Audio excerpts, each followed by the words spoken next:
Welcome to Moments with Marianne. I'm so delighted we're spending this time here today. We have a very empowering show coming right up with special guest Holly-pasut, and she's here today to share with us her new book, A Strange Path to Freedom: White-Collar Professional Finds Inspiration and Gratitude in Federal Prison. Now, Holly is a widow and single mother of 3 children and was a nationally recognized real estate agent in a booming market. Then she said yes to something that landed her in federal prison. A Strange Path to Freedom shares her slice of prison life through her quirky and sometimes spiritual lens, as well as the wisdom she gained from the experience. Holly spent time in a physical prison, but often people imprison themselves with their thoughts and feelings. Her story offers a guide to others to free themselves from negative thoughts and emotions that lock them in, and they offer a cautionary tale for navigating ethical choices in the workplace. So let's welcome to the show, Holly-pasut. Thank you. Thank you. Hey, what a joy it is to have you here. And my goodness, I think your book is a must-read for everyone who's in business. Oh, thank you. I appreciate that.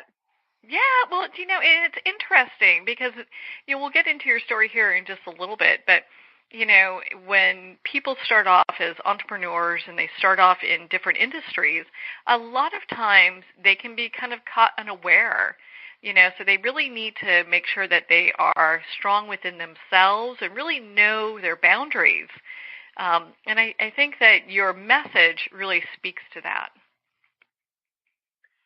Yeah, I thought I knew my boundaries, interestingly enough, I have to say. But, when you're in business, you've got a lot going on. Well, I had a lot going on, and I made some poor decisions that I never thought I'd be caught up in this kind of a web that I found myself caught up in.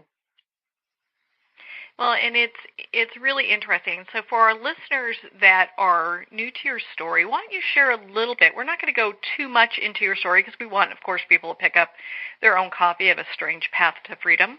But why don't you share a little bit for our listeners so that they can get to know you? Sure. Okay. So I'll do this in a nutshell, the best that I can. So I consider myself probably, your neighbor, the girl next door. I was a widowed mother, and I had 3 great children. I was single. I became a very successful real estate agent. And, I was just that lady, juggling the career, juggling the baseball games, the kids, and so forth. I landed up trusting a group of I'll just call them very bad people that were committing mortgage fraud and, I guess, laundering money. I made some poor decisions when asked to do some things, and I landed up getting charged with conspiracy to commit mortgage fraud and money laundering. To take it a step further, I was sentenced to prison for 21 months, and I served 13 months in a federal prison. Obviously, I'm home. I survived it. It wasn't fatal. Kids are great. I'm finding my way, and that's kind of what propelled me to write the book. Well, I really applaud you for writing the book because it does give a very honest viewpoint of what was going on, because I think most anybody can find themselves in this type of situation. You really don't, sometimes you don't know who you're doing business with, and you really have to kind of check, what is really happening with your inner guidance. Right. It's interesting because when I give a talk, I speak around the country, but when I speak, I talk about the person. I say, well, I knew this man. And then I have to pause and I have to say to myself, listen to how I'm talking. I knew this man. Just like you said, I didn't know him. You don't really know anybody. It's sometimes you don't even know your husband or your boyfriend. Yeah. I mean, we say that word so loosely. We don't know what goes on in their personal lives or what they might be scheming or what's presented to them. You just really never know. Well, and it sounds like, just from reading the book and the different videos of some of the speeches that you've given as well, that, it was kind of really, these guys were pretty predatory. They knew what they were doing when they were asking you to do certain things, and they made it sound pretty good. And when you have a boss that's asking you to help, you want to be a helper, Yeah.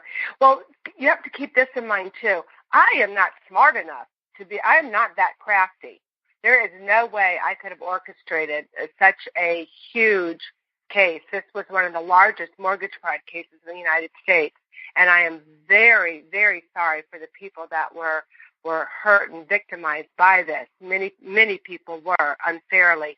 However, the people that orchestrated it, they're brilliant. I mean, they're very, very sharp, and I did not know that they were doing that. Had I known, I never would have been a part of that. I had no reason to be a part of that. So that's the scary part. You can be a part of something unbeknownst to you, the full awareness or the full scheme as to what's going on. But unfortunately, my behavior and my actions helped them or him or whoever further their crime. And that's why I got charged. Well, and so, I mean, horrifyingly enough, then you find yourself, now you're, in prison, you're spending this time here. What were some of the things that you learned about yourself while you were there? Oh, wow. I don't want to suggest everyone go to prison for a year, but it is it's kind of like a luminous darkness. I mean, it's a dark place because I never considered myself a criminal. I mean, just to say that word, it would be like, Marianne, you don't want to say, hi, I'm Marianne, I'm a criminal. It just is horrible. So I felt like I had this big, ugly X on my head the whole time. But then I realized that all the other women in here are facing the same thing. So over time, I learned to let go of the image I had for myself. I learned to let go of Holly, untarnished, Holly, the great reputation, Holly, the realtor, Holly, the wonderful mother. I had to let go of all those things that I thought I was. And as you shed all those things, I found myself just getting to know my core. And there were things about my core that I loved, that I wanted to keep, I didn't want to lose. And there were things about my core that I felt I wanted to change. I wanted to do things differently. So prison helped to teach me or guide me to look, to have an honest self-reflection, honest examination. And you might want to defend yourself if someone says you are not sympathetic or you need to show more gratitude. You might want to argue it. In prison, you don't argue it. They work you, so you really learn to change some of your critical thinking behaviors. So for that, I'm very grateful for that trip. I don't want to go back, though. Don't take it as I want to sign up and go back. I don't. I'm good. I've learned enough. Yeah. Well, and being in different situations, I think we all learn more about ourselves in different ways than we ever thought possible. It's kind of like, being a diamond that just has another facet that's being polished that equals us. It's not really good or bad. It's just we're having these life experiences that are moving us forward. Yeah, I mean, I kind of talk sometimes that the ego self is the unobserved self. Now, in prison, I was observing myself because I kept asking myself, why? Why, Holly? Why did you say yes? Why? And I had to lay that ego down. And I had to start observing what was it about Holly that would uncover so I could learn what was it about me that made me feel as, why I had to say yes. So that's not a bad thing. I mean, I think more people should spend more time looking at themselves rather than flaunting how great they are. Yeah. So it's self-reflection. Well, and during that time also, and since then, what have you learned about your self-worth? My self-worth? What have I learned about my self-worth? Well, I've learned that we're all going to have a chip. We're all going to fall from time to time. I have learned that this is not what I wanted to be when I grew up, when I was a little girl. This is not what I aspired to be. But I think that, I'm a pretty faithful woman, and I think God works through all of us, and I'll speak to myself. But even though this isn't what I signed up for, I feel I can do something good with it rather than become resentful, spiteful, unworthy. I don't look at it like that. I try to live a new way of thinking, that through what happened, I can show courage and strength, and I can still lead and motivate and encourage. And, it's easy to do those things when life is great to you, but when you get it from someone who's been through, hell and back, I think it causes audiences to pause and listen. Well, when you've been there and done that, and really, it's interesting. It's kind of like we're not really tested, and again, I'm kind of using a different analogy here, but having those tests of the soul and the spirit don't really happen unless we're put under pressure, under fire. Right. So then we really see what we're made of. Right. That is so true. That's why they say it's, be grateful. Be grateful for the turbulence and so forth, the trials and the turbulence. But, it's not like you're saying, oh, gee, I'm really grateful for it. But it's what you learn after you go through it. And, I spoke recently in Boston, and a lady came up to me. She was a realtor, and she said, your story resonated with me so much. She said, but it's so different. She said, I'm a 2-time cancer survivor. She said, and I never want to have cancer again. She said, but what I learned and what I went through, she said, I see the world so much differently, better. And, so we had a great conversation. And that just goes to your point that it's going through those tough times. It's horrible. But when you get through it and it's behind you, that's when the lessons start to feel, they feel good. And you feel worthy. You feel triumphal. And it's hard to explain unless you go through it, Well, and everyone has that kind of test. And it's interesting because we do get that also, that intuitive kind of nudge one way or the other, most of the time, I would think, when we're going through these difficult times. Yes. Because friends would ask me, they'd say, Holly, didn't you have any idea? Didn't you think it was kind of weird? Didn't you, didn't your radar, pick up a signal? And for a long time, I just said no. But then when I got to prison, I really said, okay, Holly, come on, you've got to come clean. And I thought about it, and I thought about it, and I said, I did think he was weird. I did think he was strange.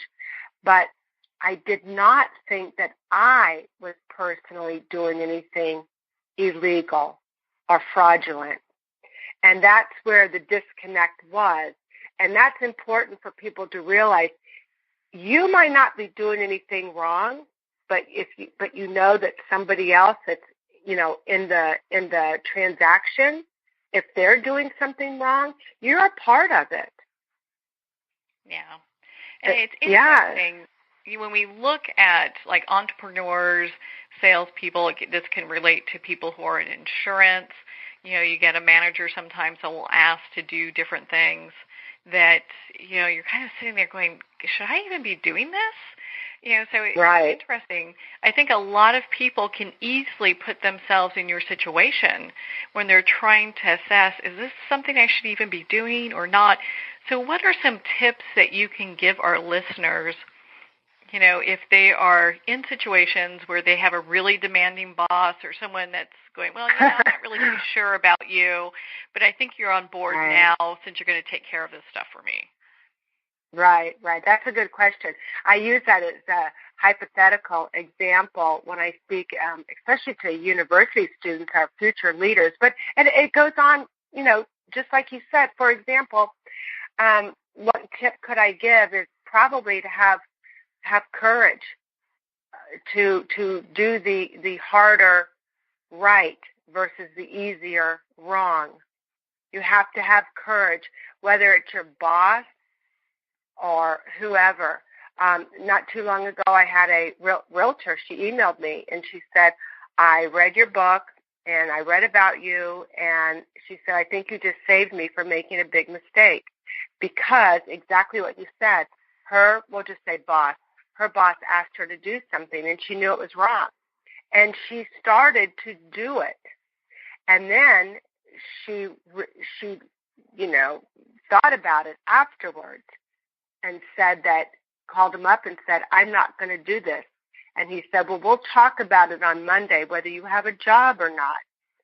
So she was scared to death, thinking she was going to get fired. And I spoke to her a few times over that weekend. And then she called me Monday, and she said she got there Monday all prepared to get fired. But if she was not going to get fired, she was going to quit.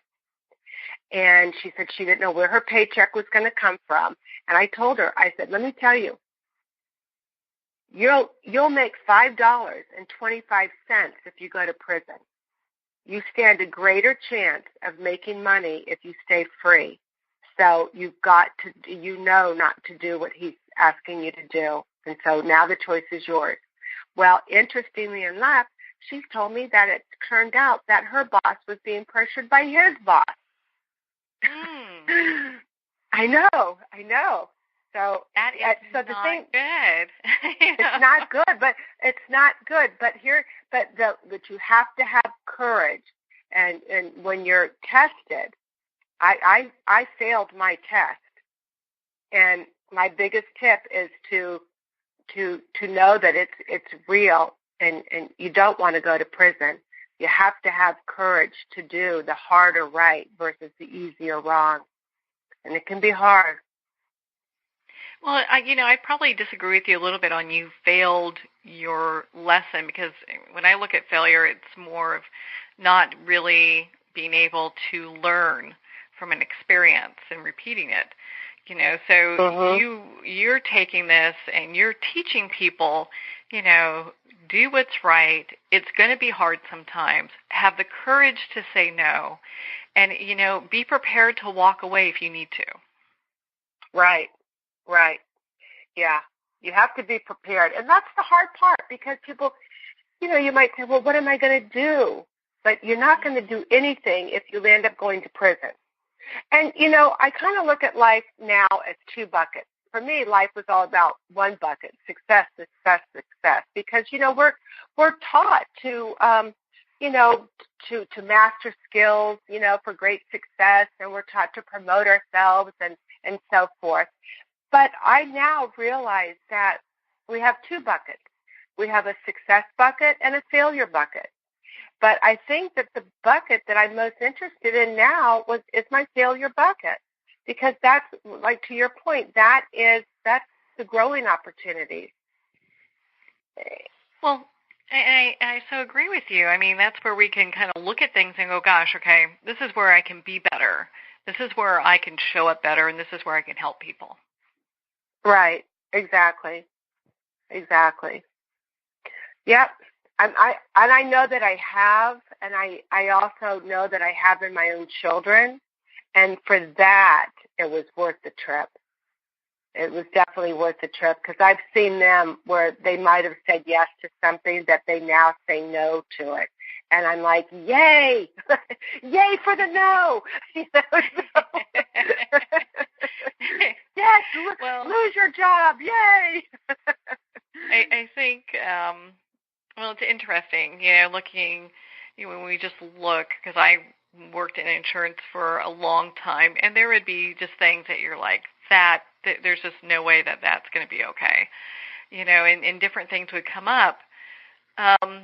But it's interesting when you're working with different people who, like this one lady you were mentioning, who her boss was kind of threatening her, it's like, oh, you might not have a job. And, you look at these different things, and it has to get to a point, because I've heard people say, well, I'm a people pleaser.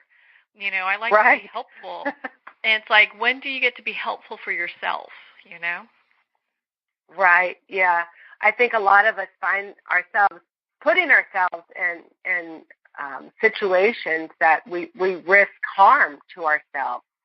And I clearly did that. I wasn't very familiar with, the word codependent or codependent characteristics. And there's a book, I think, called Codependent No More. And it just wasn't even an appealing word to me, because, we talk about being independent and strong and powerful and all those wonderful adjectives, but some of us it may show up more in a personal life. It might show up more in your your professional life, and I think women especially tend to be, I think we're just kind of genetically threaded that way a little bit, as being the mother, the maternal, the martyr, to some degree. And I think it is important that you can be loving and kind and helpful, but that doesn't mean you're a doormat. And that doesn't mean that you are not permitted to have a boundary. And I just, dragged my tongue across the pavement to please everybody. But I don't do that anymore. And I'm so much of a better Holly today, so much better. Do you feel happier that you've made changes in that aspect? Because I think a lot of people are afraid that they'll lose their purpose if they change being a people pleaser. Well, some people may not. I love that question. Some people might not recognize you that knew you before. They might say, this person's changed. I don't like her anymore. Mm-hmm. Well, yeah. You don't go to prison, and for me, I am different. I'm not the same person who went in. Now there's a lot about me that is the same, but there's some other aspects of me now. And when I revert back to the old Holly, I have to referee myself a little bit and say, okay, Holly, you need to just, you need to slow your roll a little bit. You need to, back off and get back to being a little bit more open-minded.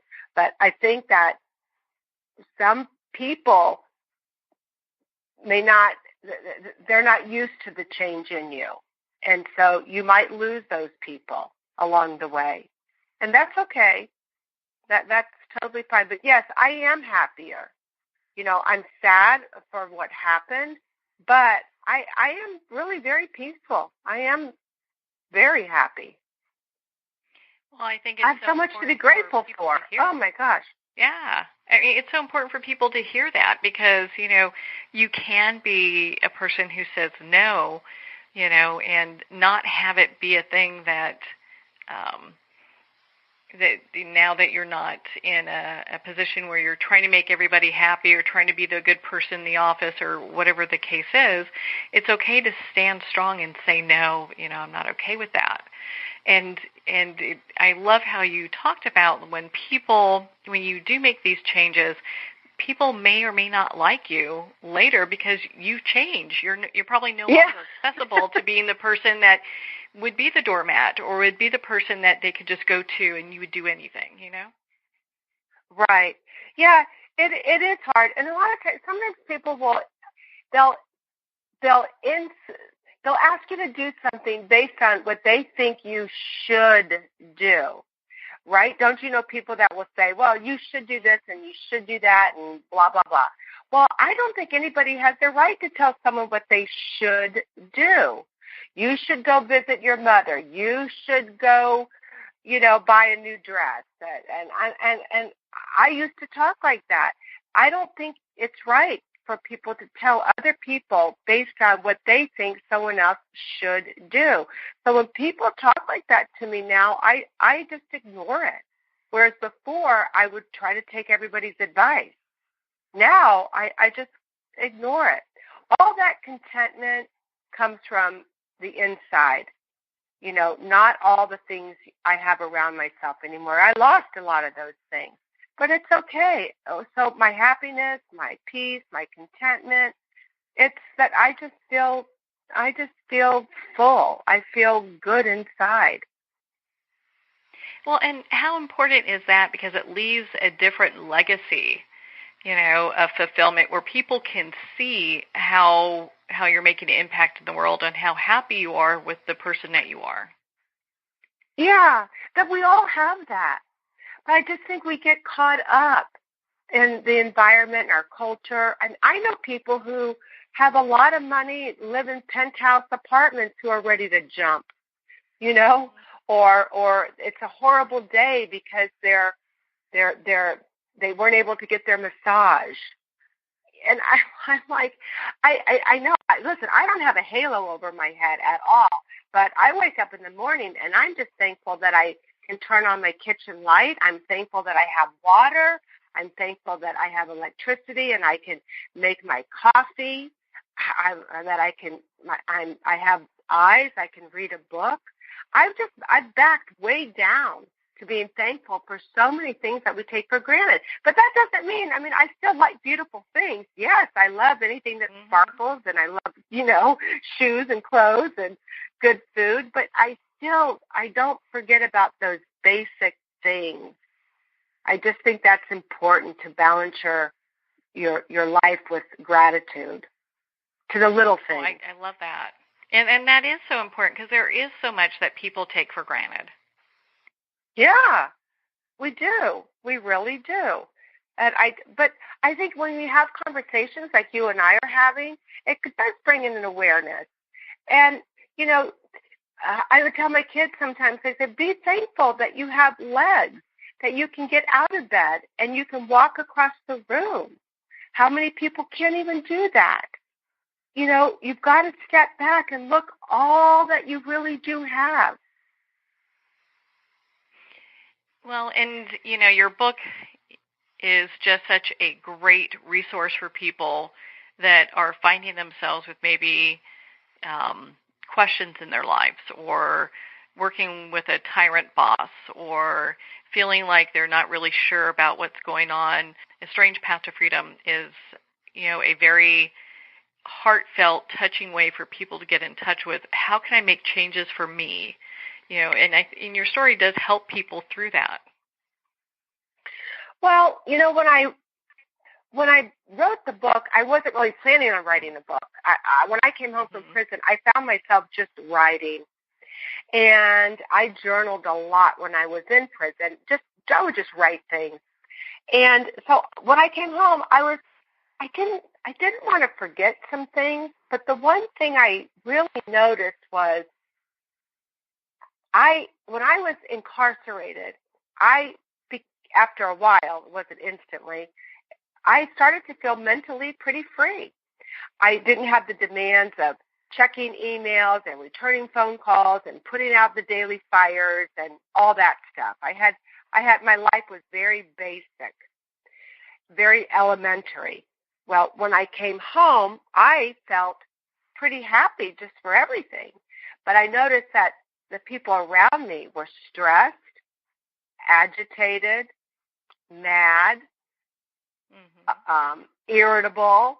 And I thought, wow, they seem like they have all this freedom, and they seem so mentally imprisoned in their own thoughts. I said, wouldn't it be nice if you could be free physically and mentally?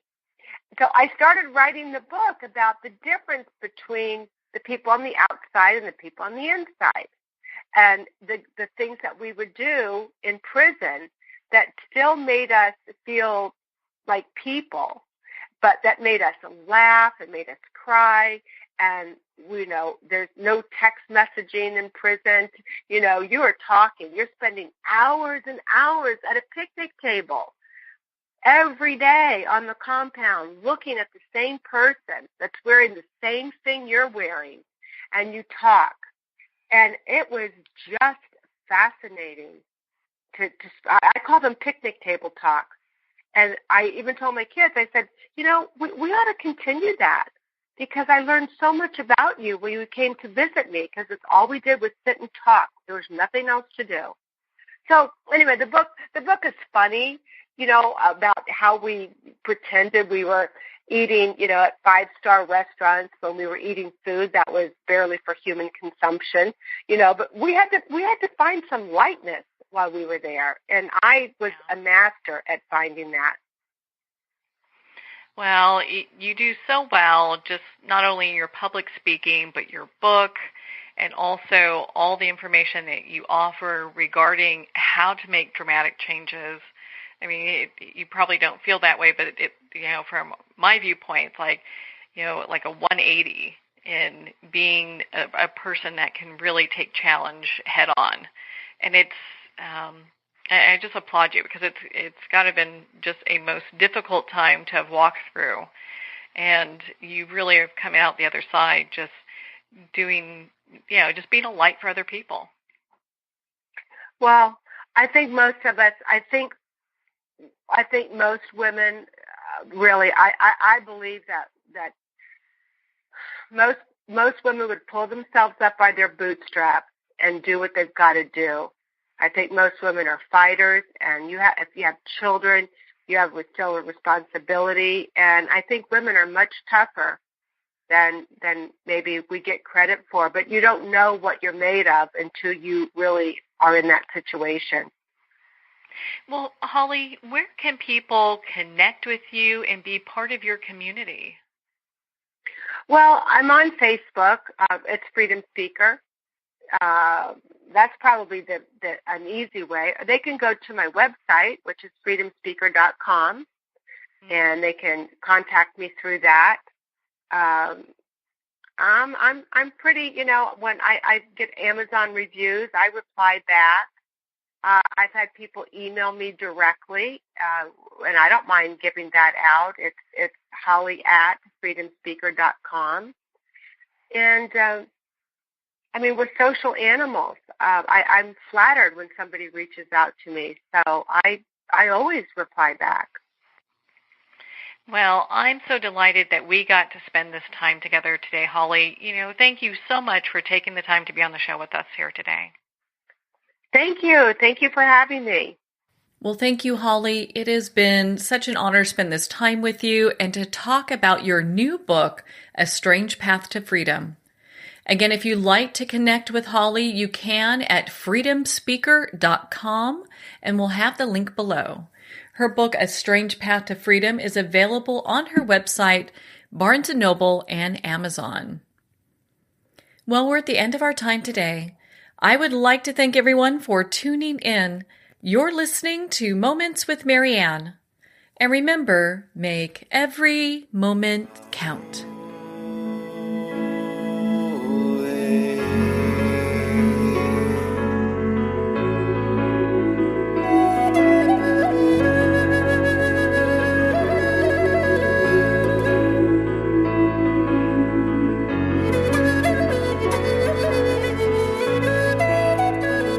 In a single moment, your life can change. Moments with Marianne is a transformative hour that covers an endless array of topics with the best of the best. Her guests are leaders in their fields, ranging from inspirational authors, top industry leaders, and business and spiritual entrepreneurs. Each guest is gifted and a true visionary, a recognized leader in her own work, and while teaching others to develop, refocus, and grow, Marianne will bring the best guest and sometimes a special surprise. Don't miss this. You never know just which moment will change your life forever. Moments with Marianne airs every Sunday, Monday, Thursday, and Friday at 8 p.m. Eastern and 5 p.m. Pacific Time. Make sure to tune in and visit momentswithmarianne.com for more information.